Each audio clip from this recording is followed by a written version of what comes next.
We're back with CyberWorld, and it's another sucky episode. The episode didn't change my mind about the show. It's basically about the same. It's just another useless episode. I don't know why people are still hyping it, but why don't we get into the episode? So the episode starts off in this highly secure base, and Alita, Bee, and Optimus are sneaking in, where Alita points out this secret gap that is going to help them get through the fence and get them to where they need to go so they can find a specific item that can help defeat Scorponok. And just this whole transition feels like very out of left field. Like, it doesn't feel built up. They're just, in the previous episode, they're just like, oh, we need to go this secret location, and then the next episode, they're at set location. Now, I could see someone go like, but D to the B, this has been done before in TV shows, where they build up to something, and then they're there in the beginning of the episode. Even Transformers has done this. Gosh darn it, DB, what a stupid criticism. I mean, it might be a small little nitpick, but I felt like a simple little montage that could last a few seconds could have made this build up more believable. It just doesn't seem believable. You go to here,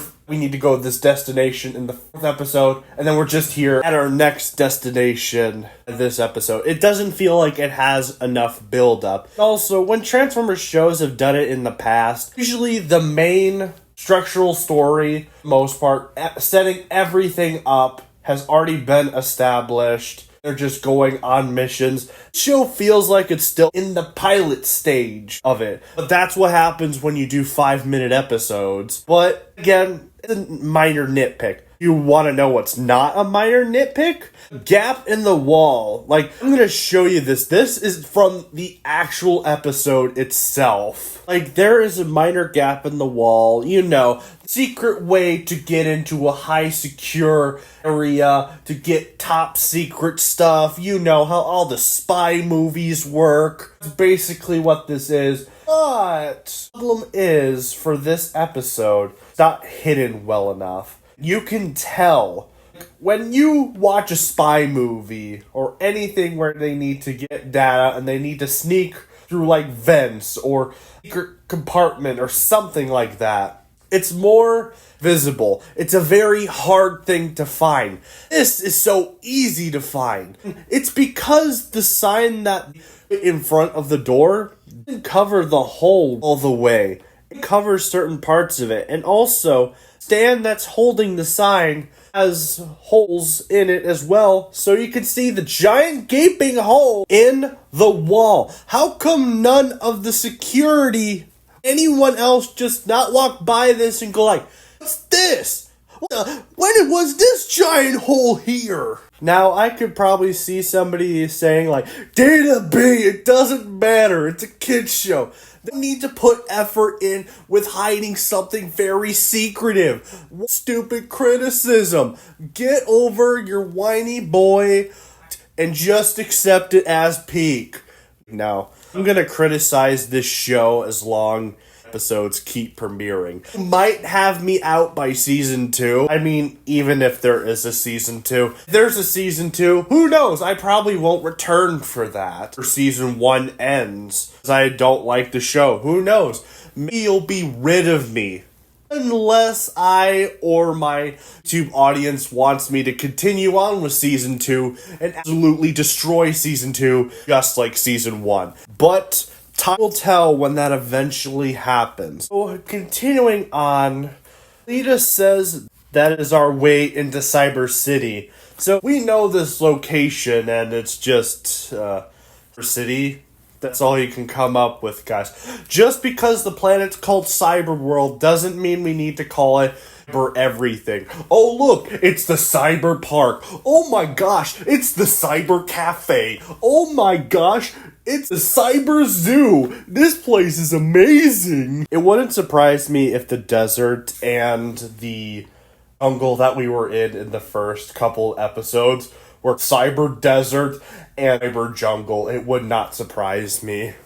A drone passing by, and she's like, watch out, where the drone with the light passes by them as they're hiding. They quickly sneak through remove the sign, go into the wall, and then put the sign back where it was.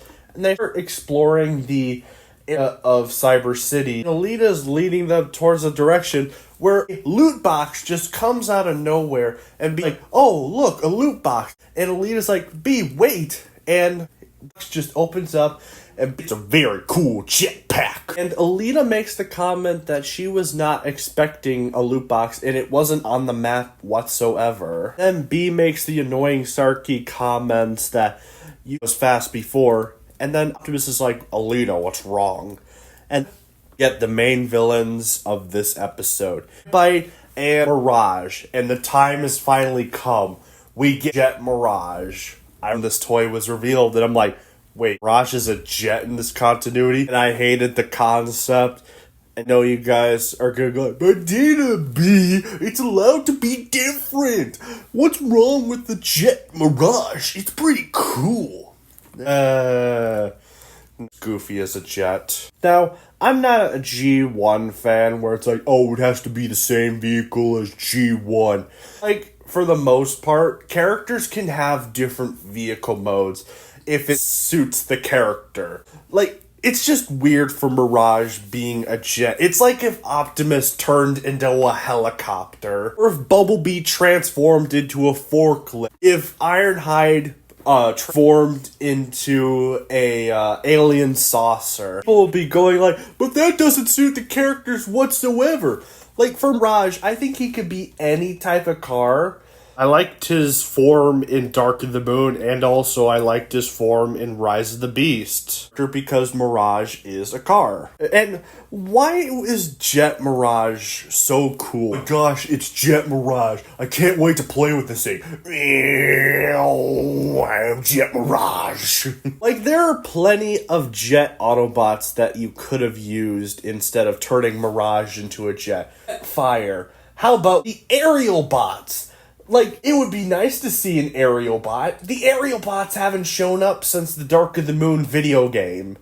That was last time we saw the aerial bots in Transformers media, besides the comics, was the Dark of the Moon video game. We haven't seen these characters ever since then. So yeah, there are plenty of jet characters you could have pulled from Transformers lore and make a character that's well known as a car and turn him into a jet instead. It's like the most goofy looking design that I have ever seen in this entire show. Alita says, Skybite, surprised to see you here after the dismantling we gave you last time. And we get a split screen and Skybite's like, the only dismantling here is going to be yours. And then we get this stupid gag of Mirage pulling the card and Mirage makes a stupid comment. It's like everyone forgot I was here. No, you're standing right there. Why would we forget you, you stupid idiot? Mirage said, listen, Megatron ain't hired us here to chit-chat. And he also says this.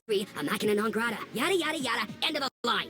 After that weird sentence from Mirage, Optimus says there's no need for this to end in violence, where Mirage just sighs and says, I've had a long rotation, let's get this over with. And then Mirage activates his holograms, and they're about to fight. And Bumblebee then tries to take off in his jetpack, but of course it does not work. And it turns out after Mirage fades the jetpack away that the jetpack and the loot crate was an illusion. And even Alita points this out. It's like, the loot crate was an illusion. And then Mirage is like, oops. And Mirage says, don't worry, you're about to have a real problem. And then Mirage turns into Skybite. And then we have a whole action scene of the three fighting Mirage holograms plus Skybite. So yeah, Mirage is a bad guy in this universe. But we'll get more into that in a bit.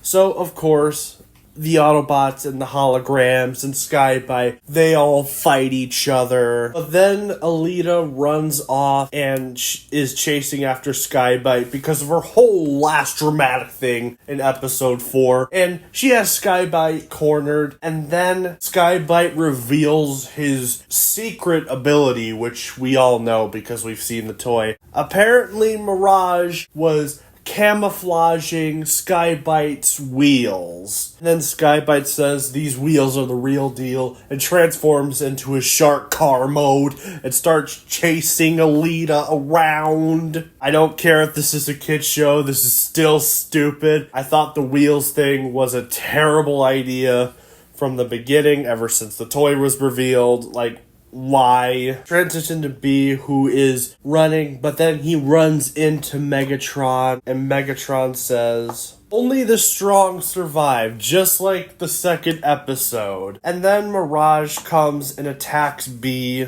The two start fighting, and Mirage says, "Alright, maybe you're not a weakling." She's wrong. B is totally a weakling. He's also an idiot in this continuity. He's one of my least favorite characters. But granted, Mirage might actually take B's place, but we'll get into that. B tries shooting at Mirage, but it barely has an effect on him. Mirage says, "Alright, that's enough." Mirage turns invisible and then takes his gun and deactivates his cloaking device and points the gun so he can shoot at B. This is all you can do, man. You have the ability of an invisibility, and all you do is just take a gun and then just uncloak yourself. There is so much more you could do with this ability, Mirage. What are you thinking? Mirage says, "Strong effort, but not strong enough." And B's like, "You won't say that after we take down Scorponok and take the ship and get out of here." Which then Mirage is just confused by. Mirage then gets kicked in the face by B as he's starting to go like, "Wait, there's a ship?" And then after Mirage says my optics, B kicks him off the building, and that's the end of Mirage. We transition to Skybite chasing Alita, and Alita's trying to make sure that she doesn't get bitten by Skybite while he's driving. But then Optimus steps on Skybite's head and tilts him over,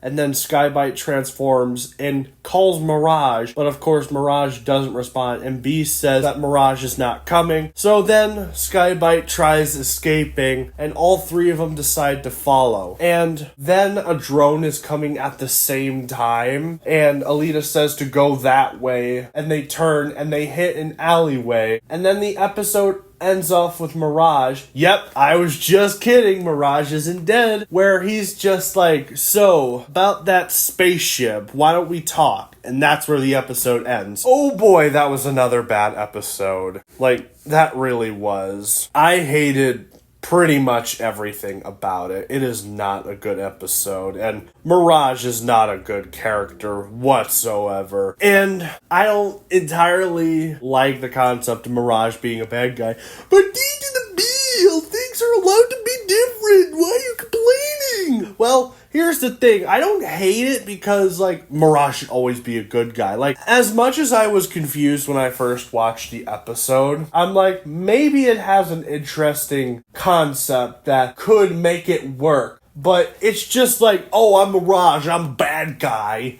and then I'm gonna do bad things. Oh, wait, there's a spaceship? Get knocked off a cliff. Much later.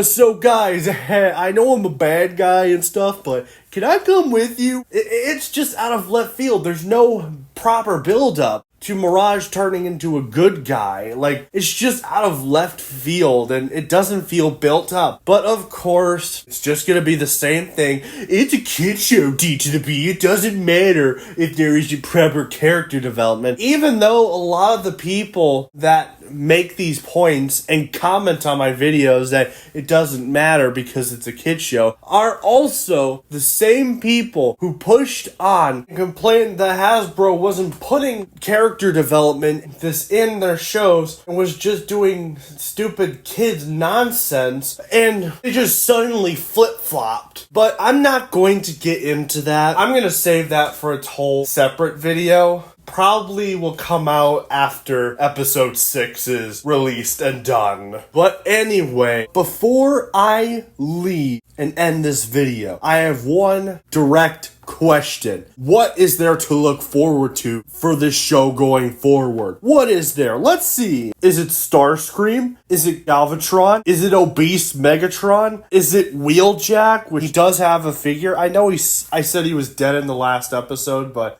I forgot to mention, I think they're going to reveal he survived. I believe it's going to be a huge cop-out, and something is going to happen, and they're going to meet up with Wheeljack, even if it's still in the game, or if it's in the elimination room, if they even have one. And they're gonna go like, Wheeljack, you survived! What happened? Wheeljack's like, oh, after Skybite did this to me, this just happened. You know, that stupid stuff. The only one I will say I'm actually looking forward to who's in the toys is Retrax. Now you're probably wondering, why Retrax of all characters? So something I've been wanting and been meaning to make a video on, who knows, I might make a video on it someday, is I want Hasbro, with their shows and movies, I want them to explore characters that aren't well known, like very obscure characters that are only in toys, and Retrax is one of them. After being a terrible Beast Wars figure, or at least it looks like he's a terrible Beast Wars figure, like, I wouldn't mind him getting his first chance in a Transformers show.